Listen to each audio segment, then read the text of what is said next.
여러분 세계 역사상 최대 부호 중에 한 사람을 꼽는다면 우리는 석유왕이라고 불리웠던 록펠러라는 사람을 거론할 수 있을 것 같습니다. 그 록펠러가 살아있을 때요, 이런 말을 남겼다고 합니다. 나는 이 땅에서 그 어떤 능력보다 사람을 인도하는 능력을 가장 값지게 쳐준다 라고 이야기했습니다. 여러분, 사실 능력에는 굉장히 많은 종류들이 있죠. 남들이 어떤 만들지 못하는 것을 만들 수 있는 능력이 있습니다. 그리고 어떤 사람은 경제적인 수단이 좋아서 재정을 탁월하게 벌어들이는 그러한 능력도 있고요. 또 남들보다 사람을 온유한 마음으로 잘 대하는 능력 등 여러 가지 다양한 능력이 각자의 사람마다 있습니다. 그 중에서 이 록펠러는 사람을 인솔하는 능력, 그리고 인도하는 능력, 다른 사람에게 어떤 영향력을 발휘하는 것, 즉 리더십을 최고의 능력이라고 이야기한 것입니다.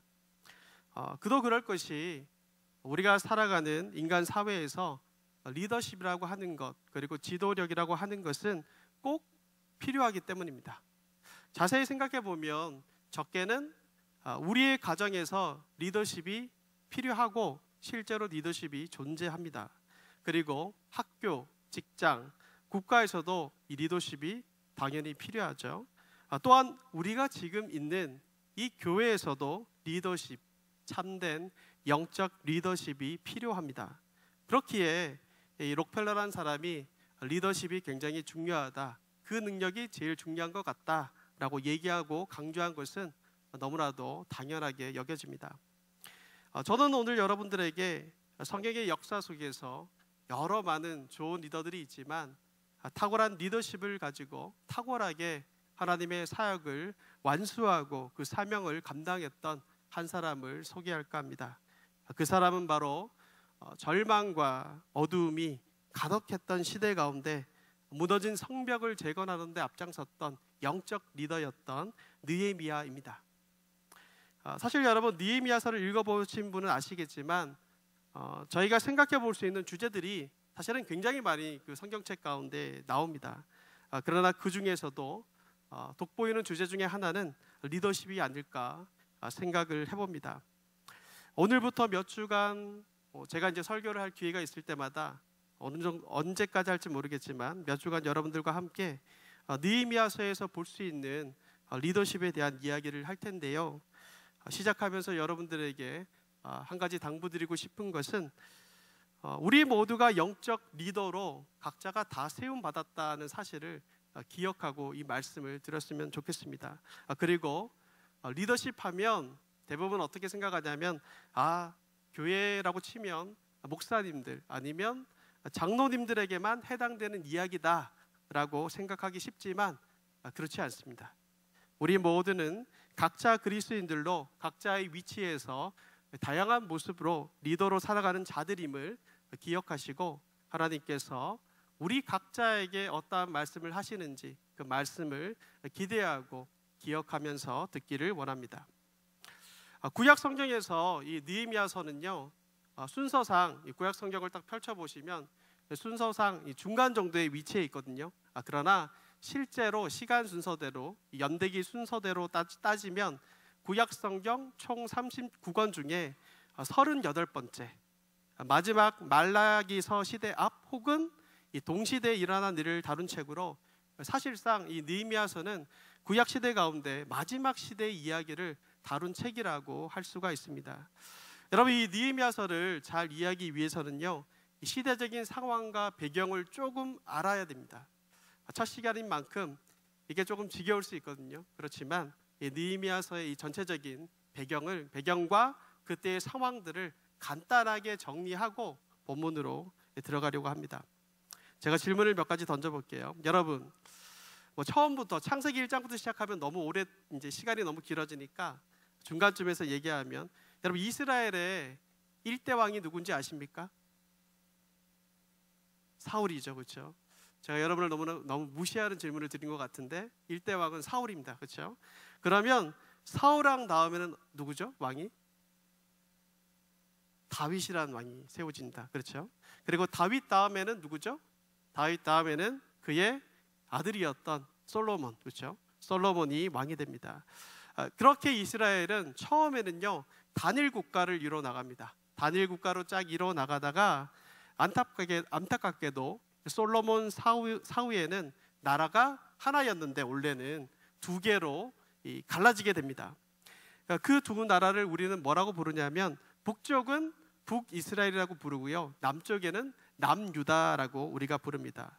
남유다와 북이스라엘은 어떻게 보면 같은 민족이라고 할 수 있지만 좀 다른 특징들을 가지고 있습니다. 남유다는 다윗의 핏줄을 그대로 이어받아요. 다윗의 핏줄을 이어받은 르호보암이라는 사람이 왕이 되었고, 나라가 망하기 전까지 다윗의 혈통이 계속해서 왕위를 물려받는 나라가 남유다입니다. 그리고 이 북이스라엘은 다윗의 핏줄과는 전혀 상관이 없는 여로보암이 왕이 됩니다. 그리고 후에도 그 혈통과 상관없이 끊임없는 암살과 쿠데타 가운데 왕위가 계속해서 바뀌어가면서 그 시대가 계속적으로 진행됩니다. 그런 역사의 흐름 가운데 처음에는 단일 국가로 시작했지만 솔로몬 사후에 나라가 두 개로 딱 갈리거든요. 그런 역사 가운데 북이스라엘은 BC 722년에 아수르란 나라에 의해서 망합니다. 멸망당하게 돼요. 그리고 안타깝게도 조금 더 오래 살아남았던 남유다도 BC 586년에 아수르에 의해 망한 것은 아니고요, 아수르 다음에 부상했던 국가인 바벨론에 의해서 이 남유다도 망하게 됩니다. 비록 이렇게 나라가 열국에 의해서 망했지만 하나님은 이스라엘 백성들을 결코 버리시지 아니하시고 포기하지 않으셨습니다. 역대하서 마지막 장인 36장 21절을 보면 이런 기록이 적혀 있습니다. 여러분 성경이 있으시면요 한번 찾아보실래요? 역대하 36장 21절 말씀입니다. 제가 PPT를 좀 띄워달라고 부탁도 드렸는데, 자 여기 보시면 이렇게 얘기하죠. 이에 토지가 황폐하여 땅이 안식년을 누림같이 안식하여 70년을 지냈으니 여호와께서 예레미야의 입으로 하신 말씀이 이루어졌더라 라고 얘기합니다.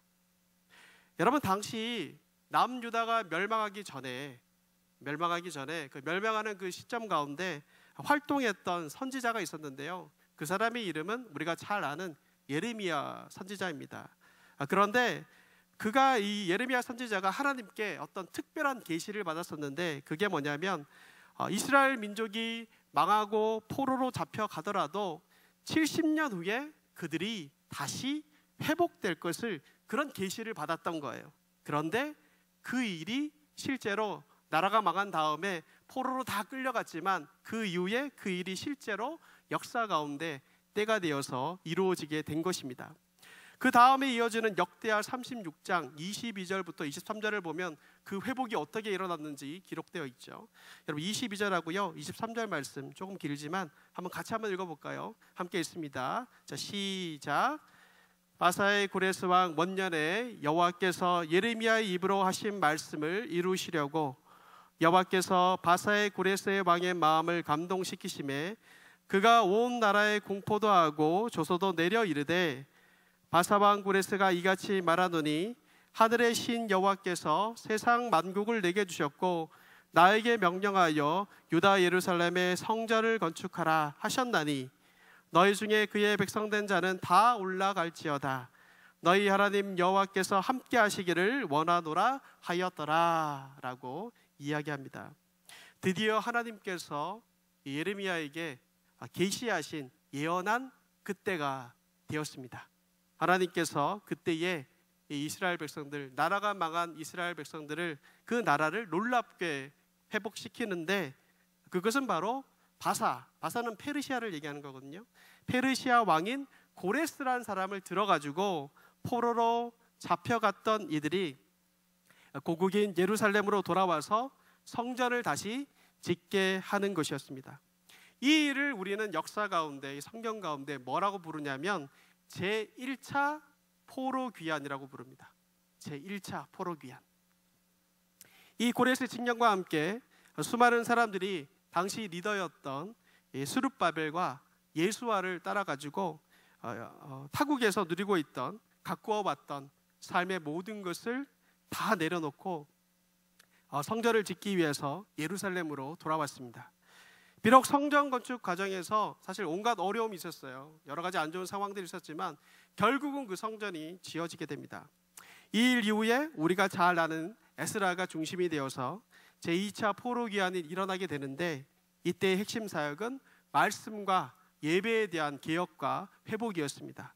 이 두 번의 포로 귀환으로 인해서 이제 예루살렘으로 돌아온 백성들은 하나님을 예배하는 성전을 가지게 되었고, 그러니까 나라가 회복된 건 아니에요. 그러나 다시 고국으로 돌아올 수 있게 되었고, 예루살렘으로 돌아올 수 있게 되었고, 포로지만 돌아올 수 있게 되었고, 하나님을 예배하는 성전도 가지게 됐어요. 그리고 또한 말씀과 예배에 대한 회복을 이룰 수가 있었습니다.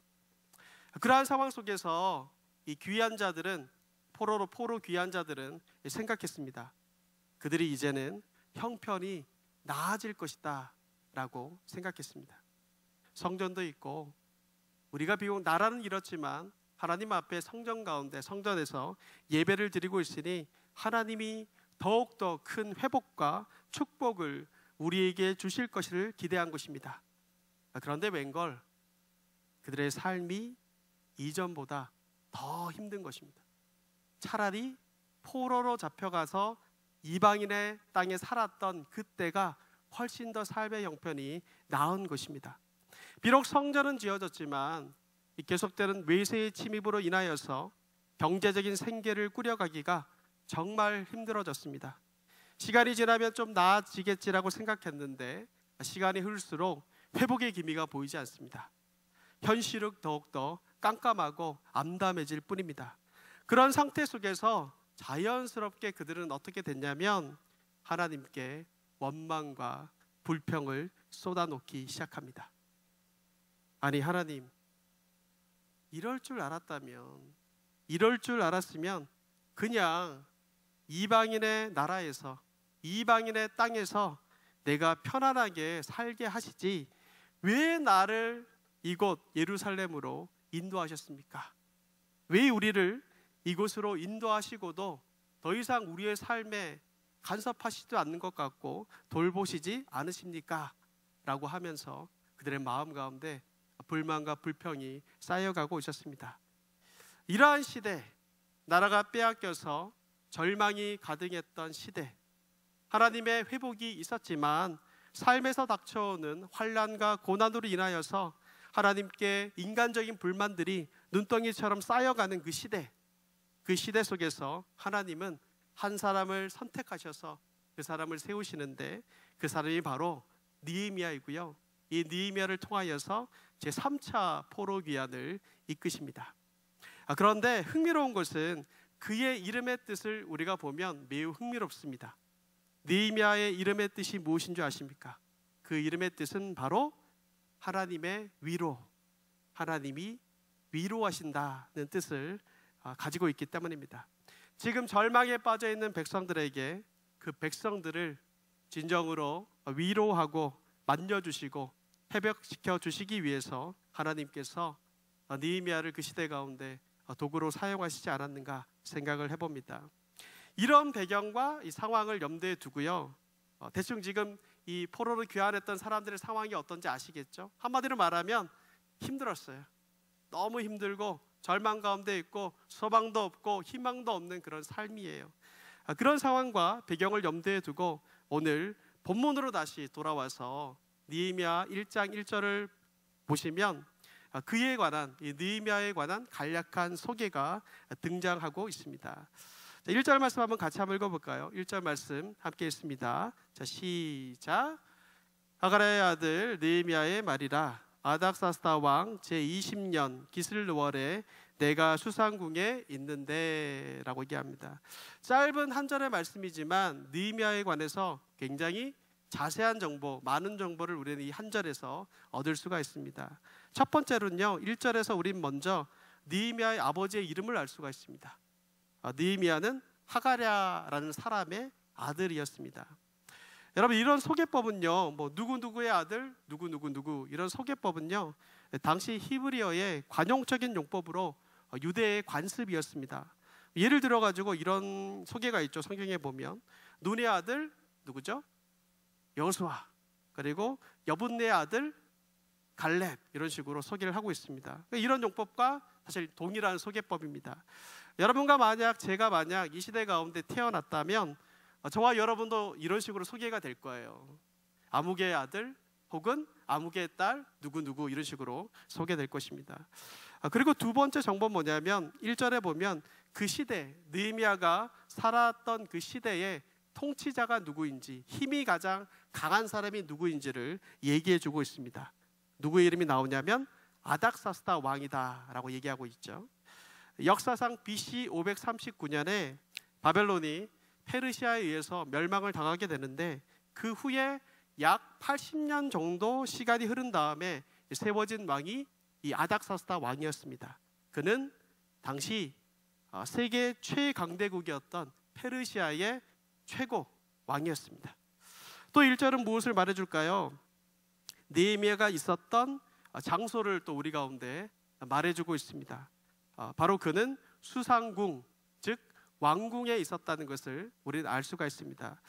이와 같이 1절에서 느헤미야를 이 성경 기자가 소개하면서 왕의 이름을 거론하고 있고요. 또한 동시적으로 왕궁에 그가 거했다라고 얘기하고 있는데, 이러한 것은 그가 지금 페르시아 왕가와 밀접한 연관성이 있는 사람이다라는 것을 의미하는 것일 겁니다. 아니나 다를까 1장 11절 하반절 맨 끝절을 보시면 그의 직업이 소개되고 있는데, 그의 직업이 무엇이었습니까? 11절 하반절을 보면 이렇게 얘기하거든요. 그때에 내가 왕의 술관원이 되었느니라 라고 얘기합니다. 그러니까 직업이 뭐냐면 술관원이에요. 한글 성경은요, 이 구절에 대하여서 좀 번역이 좀 잘못되어 있어요. 사실은 그러니까 뭔가를 했기 때문에 내가 그때 술관원이 되었다, 이런 식으로 표현이 되어 있는데, 원래는 시제가 그렇지 않습니다. 원문을 확인해 보면 그때 이 수상궁에 있었을 그 당시에 그 사람의 직업이 술관원이었다라고 보는 것이 맞습니다. 그때 내가 왕의 술관원이었다라고 번역하는 게 올바른 표현입니다. 여러분, 왕의 술관원이란 직책은 쉽게 말해 왕의 옆, 가장 왕의 가까이에서 섬기고 시종드는 직무를 맡고 있던 사람이었다는 것입니다. 오늘날에 바텐더로 오해하시면 안 됩니다. 당시 고대 군주 제도에서는 왕의 술을 책임지는 사람하고, 그리고 왕의 음식을 책임지는 사람은 왕이 가장 신뢰하고 믿는 사람들을 그 자리에 세웠습니다. 고대에는 워낙 암살이 많았거든요. 그래서 음식과 술을 먹을 때마다 먼저 음식과 술을 먹는 사람들이 있고, 왕은 자신이 가장 신뢰할 만한 사람들을 그 자리에 세웠던 것이죠. 그렇기에 내가 그때 술관원이었다, 이 말은 느헤미야는 지금 어떤 경로로, 어떤 경위로 인하여서 그가 술관원이 되었는지 몰라요. 그러나 느헤미야는 아닥사스다 왕에게 있어 특별한 신뢰를 받고 신용을 받고 있는 고위층 관리였다는 것을 우리는 알 수가 있습니다. 마지막으로 1절에서 느헤미야를 소개하면서 그 시기가 언제인지를 얘기하고 있죠. 그 월을 소개하고 있는데 기슬르월이라고 우리가 익숙하지 않는 단어가 나오죠. 기슬르월이라고 말하고 있습니다. 여러분, 이 기슬르월을 꼭 기억해 두시기 바랍니다. 기슬르월은요, 오늘날 우리가 사용하는 태양력으로 따지면 11월에서 12월을 가리키는 월입니다. 바로 그때 1절에 이러한 느헤미야의 소개가 있은 다음에 바로 그때에 느헤미야는 2절부터 3절을 보니까 예루살렘에 관한 소식을, 유대에 관한 소식을 누군가로부터 듣게 되었다는 것을 우리는 알 수가 있습니다. 2절과 3절 말씀 한번 같이 한번 읽어볼까요? 2절과 3절 말씀, 자, 함께 읽습니다. 자, 시작. 내 형제들 가운데 하나인 하나니가 두어 사람과 함께 유다에서 내게 이르렀기로 내가 그 사로잡힘을 면하고 남아있는 유다와 예루살렘 사람들의 형편을 물은즉 그들이 내게 이르되 사로잡힘을 면하고 남아있는 자들이 그 지방 거기에서 큰 환난을 당하고 능력을 받으며 예루살렘 성은 허물어지고 성문들은 불탔다 하는지라. 여기에 보면 하나니란 사람이 등장하잖아요. 느헤미야 뒷부분을 보면 또 등장을 하거든요. 이 사람이 등장하는데 신학자들은 보통 그가 누구인가라고 생각했을 때 느헤미야의 친동생이었을 거다라고 추측을 합니다. 이 하나니가 때마침 예루살렘을 포함한 유대 전역을 돌아다니다가 돌아왔습니다. 그런데 그가 돌아오자마자 그 친동생인 하나니라는 사람이 돌아오자마자 느헤미야가 하나니에게 질문을 던집니다. 첫 번째 질문을 던지는데 그 질문은 이것이었습니다. 오랜 기간 동안 이 동생이 유다를 돌거나 예루살렘에 갔다 왔으니까 잘 갔다 왔니? 몸은 어떠니? 특별한 일은 없었니? 이런 안부를 물을 것 같은데 이런 질문을 던지지 않습니다.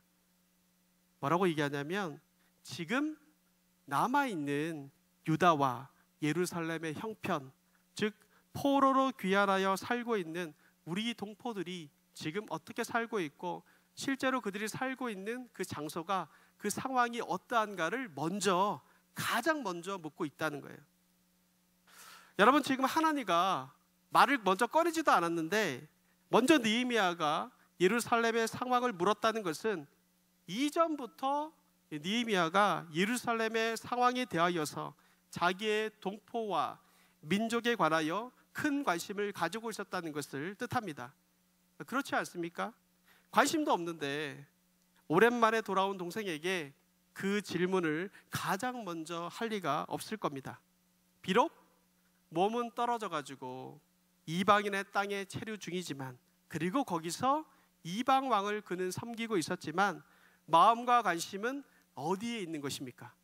항상 하나님의 약속으로 세워진 성전이 있는 예루살렘, 자기 민족, 그리고 자기 동포, 하나님 나라의 회복에 대하여서 늘 마음에 두고 있었다는 것입니다. 여러분, 솔직히 아까도 말씀드렸지만 느헤미야는 굉장히 좋은 직업, 포로 출신치고는 사실은 가질 수 있는 최고의 직업을 지금 가지고 있는 거예요. 솔직히 느헤미야가 동포와 민족의 상황을 모른 척 외면하고 그냥 지내면 직업도 좋겠다, 훨씬 더 잘 살 수 있었습니다.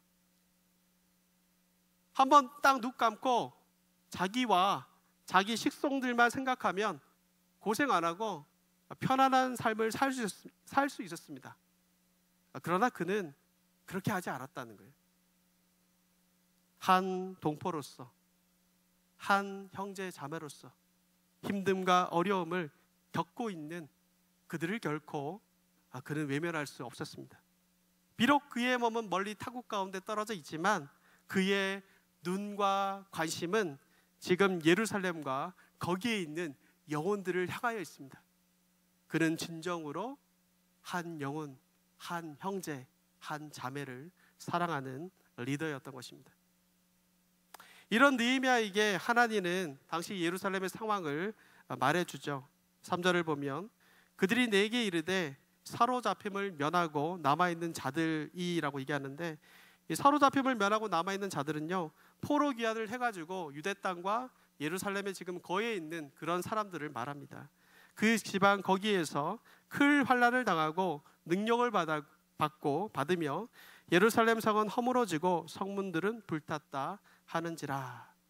앞에서 말씀드린 것처럼 비록 유대 백성들은 고국으로 귀환하여 성전을 건축하고 새로운 삶을 유대 땅에서 꾸려갔지만 계속되는 이 불안정한 정세로 인하여서 최악의 상황을 겪고 있었습니다.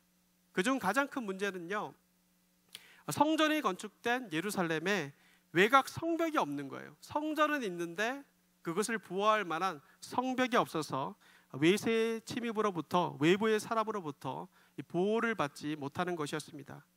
그렇다고 해서 이러한 상황 속에서 아무런 노력을 하지 않는 것도 아니었습니다. 그들은 제2차 포로기한하고요, 제3차 포로기한 사이에 약 14년의 기간의 텀이 있거든요. 이 기간 가운데 그들은 그동안 성벽 재건을 위한 몇 번의 시도를 했지만 그때마다 실패했었고, 이제는 더 이상 그것을 할 힘도 없고 의욕도 없고 자포자기하면서 살아가고 있었던 것입니다. 그 상황을 하나니가 느헤미야에게 얘기를 해준 거예요.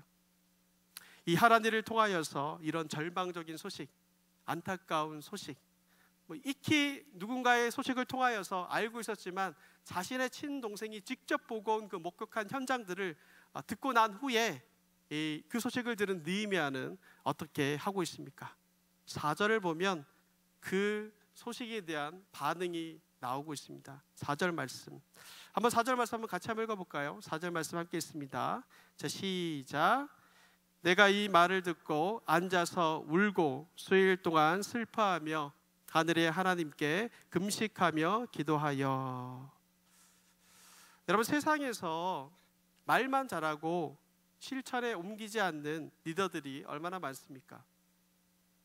특별히 정치인들을 보면 말은 정말 잘하지요. 그 말만 들으면 정말 훌륭한 정치 지도자가 나타난 것처럼 보입니다. 그러나 여러분, 정작 보면 그 말대로 실천하고 행동하는 정치가는 그렇게 많지 않습니다. 그런데 느헤미야는요, 예루살렘을 향한 영혼의 관심, 그 영혼에 대한 마음에서 딱 끝난 게 아니라는 거죠. 그친 것이 아니라 어떻게 하면 이들을 도울 수가 있을까라는 행동으로 그 관심이 실행되어지고 있고 옮겨진다는 것을 보게 됩니다. 그로 인해 나타난 외적 액션이 뭐냐면 바로 기도였다는 거예요. 느헤미야가 예루살렘의 암울한 상황을 듣고 그냥 어떡하지? 참 안타깝다. 이전에도 내가 소식을 들어가지고 좀 알고 있었는데 너무나도 안타깝다. 여기서 끝난 게 아니라는 거예요. 그는 민족과 동포의 아픔을 두고 이 말을 듣고 즉각적으로 내가 이 말을 듣고 뭐라고 얘기해요? 앉아서 울고 수일 동안 슬퍼하며 기도했다라고 얘기하잖아요. 그 말을 들었을 때 즉각적으로 앉아서 무릎을 꿇고 하나님 앞에 기도한 것입니다. 그는 또한 기도의 모습을 보면 울면서 또한 슬퍼하면서 기도했다라고 얘기합니다. 여러분, 이 울음은 누구를 위한 울음입니까? 사랑하는 동포, 민족, 형제, 자매들, 또한 하나님의 나라의 회복을 위한 울음이었습니다. 여러분, 우리도 울 때가 있습니다. 그런데 우리의 상황을 잘 보시면 내 문제 때문에 자주 웁니다. 내가 아플 때, 내가 어려울 때, 내가 힘들 때 우리는 자주 웁니다. 그러나 타인의 문제 때문에 울기는 쉽지가 않습니다. 내 문제에 대해서는 아무리 작은 문제라도 눈물로 하나님께 호소할 준비가 되어 있습니다. 그러나 남의 문제는 아무리 큰 소리로 들려도 잘 들리지 않습니다. 내 문제는 잘 보이지만 다른 사람의 문제는 잘 보이지 않기 때문입니다. 그러나 느헤미야의 눈물은 어떠합니까? 자기가 힘들다고 우는 눈물이 아니었죠. 남의 고통을 마음으로 끌어안고 가슴을 치면서 애통하며, 비록 몸은 그들과 떨어져 있을지 모르겠지만 영적으로 교통하면서 지금 그들과 함께 눈물을 흘리며 간절하게 기도하고 있다는 것입니다. 또한 느헤미야는 기도하면서 어떻게 기도하냐면 금식하면서 기도했다라고 얘기를 하죠. 여러분, 우리도 급한 문제가 있거나 중요한 일이 있을 때 금식하면서 기도할 때가 있습니다. 그렇죠? 그런데 사실 금식의 정확한 의미를 알면서 기도하는 분은 많지 않은 것 같습니다. 우리가 금식 기도라고 얘기할 때 금식 기도에 대해서 많이 오해하는 것이 뭐냐면, 금식을 하게 되면 그 음식을 끊는, 음식을 먹지 않는 그 행위 자체에 영향력이 있다라고 생각하는데 그렇지 않습니다. 금식이라는 의식 자체에는 사실 아무런 힘도 효과도 없습니다. 오직 우리의 기도를 들으시는 하나님만이 힘이 있으십니다. 그런데도 왜 우리는 어떤 급한 상황이 있거나 정말 중요한 일이 있을 때 금식을 하면서까지 왜 기도를 합니까?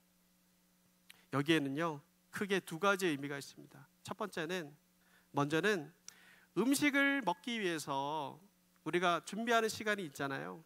그리고 음식을 준비하기 위해서는 여러 어떤 분주한 시간들을 보내야 되잖아요. 그러한 모든 시간들을 내려놓고 기도에 집중하는 것입니다. 여러분, 오늘날은요 얼마나 간단하게 음식을 준비하고 먹을 수 있습니까? 몇 분이면 사실 먹을 수 있는 음식이 비일비재하지만 그러나 고대 사회는 달랐다는 거예요. 음식을 먹기 위해서 준비하고 수고하는 시간이 굉장히 많이 필요했습니다.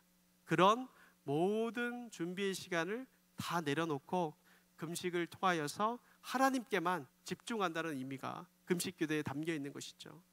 그리고 두 번째 이유가 있는데 이게 정말 중요한 이유입니다. 금식 기도를 하는 이유가 이 두 번째 이유는 금식은 나는 할 수 없다, 나는 할 수 없고 하나님만이 하실 수 있다는 믿음을 담은 간절함의 표현이 바로 금식입니다. 여러분, 인간이라는 존재는요 자세히 생각해 보시면 무언가를 먹어야지 살 수 있잖아요. 그렇죠? 무언가를 먹어야지만 몸에 에너지원이 생겨가지고 어떤 활동을 할 수 있는 존재가 바로 인간입니다. 그런데 금식을 한다는 것은 그런 에너지원을 공급받을 수 있는 영양소를 먹지 않는다는 뜻이기 때문에 거기에는 어떤 뜻이 담겨져 있냐면 내 힘으로는 하지 않겠다, 내 힘으로는 할 수 없다는 그 고백이 금식 가운데 담겨져 있는 것입니다. 오직 이 문제를 풀 수 있는 분은 전능하신 하나님밖에 없다는 간절하고도 애절한 고백이 금식 기도라는 의식 속에서 담겨져 있는 것입니다. 느헤미야는 지금 눈물로 금식함으로 유대 형제 자매들과 조국을 위하여서 기도하면서 주님 앞에 모든 문제들을 내어 맡기고 완전히 맡겼다는 것을 우리는 보게 됩니다. 마지막으로 느헤미야는 어떻게 기도했냐면 느헤미야는 하나님께 형제들을 위하여서, 민족을 위하여서, 또한 하나님의 나라의 회복을 위해 기도할 때 수일 동안 기도했다라고 얘기합니다. 그리고 그 기도의 내용이 어디서부터 어디까지냐면요, 읽지는 않았지만 5절부터 11절까지가 느헤미야가 했던 기도의 내용이 나와요. 사실 시간 관계상 그 본문을 읽지 않겠습니다. 그리고 10절을 보시면요, 그가 수일 동안 기도하면서 주야 아침 저녁으로 기도했다라고 얘기하고 있습니다. 이것은 느헤미야가 할 수 있을 때마다 이 일을 마음에 두고 계속적으로 기도했다는 것을 의미하는 것이죠. 그렇다면 여러분, 수일 동안 느헤미야가 기도했다라고 얘기하는데 이 수일은 과연 며칠을 말하는 것일까요?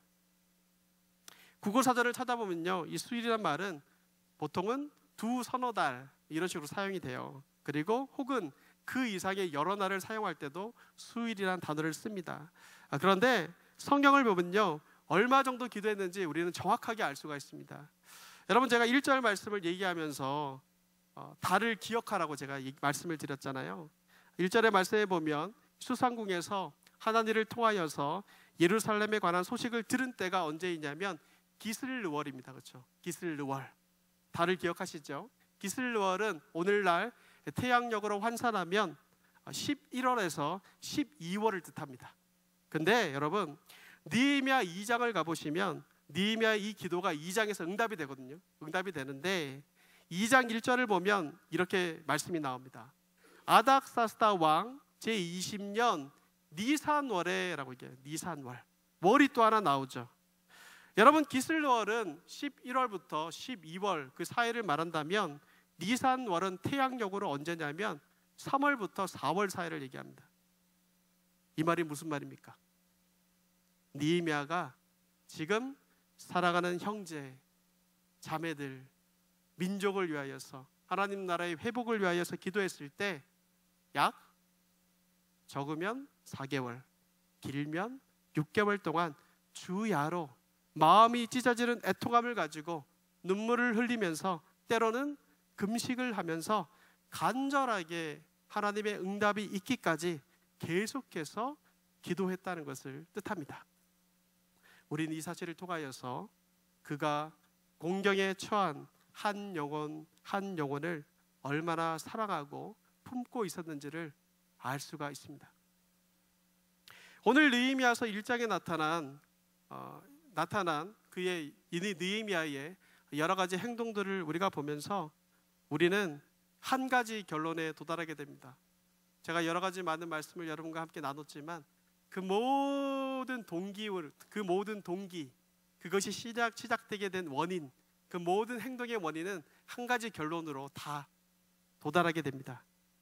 그는 유대와 예루살렘 지역에서 돌아온 하나니에게 그 지역에 살고 있는 동포들과 예루살렘의 상황에 대해 먼저 나서서 물었습니다. 그리고 그 상황을 듣고 즉각적으로 눈물로 주야로 슬퍼하면서 금식하면서 6개월 동안 기도했습니다. 어떻게 이것이 가능했고 어떻게 이런 행동들이 나왔을까요? 느헤미야는 무엇보다도 타인에 대하여서, 다른 영혼에 대하여서, 자신의 동포에 대하여 생명과 같은 관심을 가지고 그들을 품고 사랑했기 때문에 가능한 일이었습니다. 저는 오늘 이런 느헤미야의 모습을 보면서 교회 안에 영적 리더가 가져야 할 첫 번째 자질을 말하고 싶습니다. 그것은 바로 여러분이 진정한 교회의 영적 리더라면 내 옆에 있는 우리와 함께하는 지체들에게 관심을 품고 그들을 위하여서 눈물로 기도할 수 있어야 됩니다. 영혼을 사랑하는 마음을 가지는 게 영적 리더의 가장 첫 번째 덕목입니다. 여러분, 오늘날 우리는 어떤 시대를 살아가고 있습니까? 철저한 개인 중심 시대 속에 우린 살아갑니다. 자세히 들여다보면 자신만을 생각하고 남을 돌아보지 않는 시대입니다. 자기 소견에 옳은 대로 행동하고 남의 소견을 개의치 않는 시대입니다. 오히려 오늘날은요, 남을 더 생각하면 꾸지람을 듣죠. 왜 이렇게 오지랖이 넓어? 이런 식으로 눈총을 받는 시대입니다. 안타깝게도 이러한 개인주의 성향은 오늘날 교회에서도 나타나고 있습니다. 몇 년을 함께한 교회 지체인데, 몇 년을 함께 한 교회를 섬기고 있는데 서로 알지 못합니다. 아니, 별로 알려는 노력을 하지 않습니다. 나 자신에게만 관심이 있지 타인에게 관심을 돌릴 여유가 우리 가운데 없기 때문입니다. 심지어 교회의 영적 리더로 세워진 사람들도 교회가 지금 무슨 일을 하는지에 대해서만 관심을 가지지 한 영혼, 한 지체, 한 형제 자매의 상태에 대해서는 별로 관심을 가지지 않는 것 같습니다. 그들을 위하여서 울지 않습니다. 애통해하지 않습니다. 목사가 설교와 가르침에만 집중한 나머지 영혼 사랑과 구원에 대해서는 관심이 없습니다. 여러분, 목사가 설교와 말씀 사역에 온전히 집중해야 되는 이유는 무엇입니까? 그것 자체가 목적이 아니에요. 이게 잘못되면 그게 목적이 될 수가 있는데 그것 자체가 목적이 아니라 영혼을 사랑하고 한 영혼을 일으켜 세우고 한 영혼을 사랑하고 그 지체를 구원하기 위하여서 설교와 말씀 사역에 생명을 걸고 시간을 투자하는 것이죠. 그런데 오늘날은 뭔가가 거꾸로 된 것 같습니다. 물론